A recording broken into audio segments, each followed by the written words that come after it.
Өлмей тұғын артына сөз қалдырған. Талдықорғанда суырып салма айтыскер, жазба ақын, тарихшы Андас Омар ақынның 80 жылдығына орай Фелдбу 2024 кітап жәрмеңкесі өтті. Шара аясында Жетісу өлкетанушы одағы қоғамдық бірлестігі жылдық жұмысын қорытындылап, келер жылғы жоспарларымен бөлісті. Ұрпақ ең алдымен өз өлкесін тану керек, өңірін таныса, елім, жерім дейтін азаматтар өсет дейді ұйымдастырушылар. Сондықтан жыл бойы өлкетанушылардың зерттеп түйіндеген 12 кітап жарыққа шықты. Бұл туындылар кітап сыйла акциясы аясында Қазақстан Республикасының ұлттық академиялық кітапханасы, Алматы және Жетісу облыстық, Талдықорған қалалық кітапханаларына тапсырылды.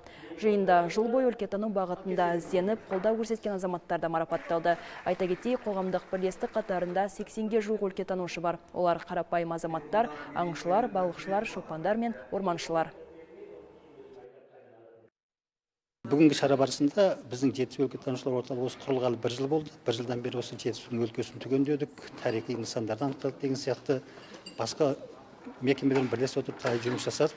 Осы барыста біздің өлкетанушылар жазған, және де ұжымдық, және де жеке авторлар жазған 12 кітаптың жаңа кітаптың тұсаукесері болады. Бұның ішінде енді Жетісу өңірінің қуғын-сүргін қасіреті, Жетісу жартас суреттері, Жетісудің киелі орындары, Жетісу өнері деген жаңа туындылар бар.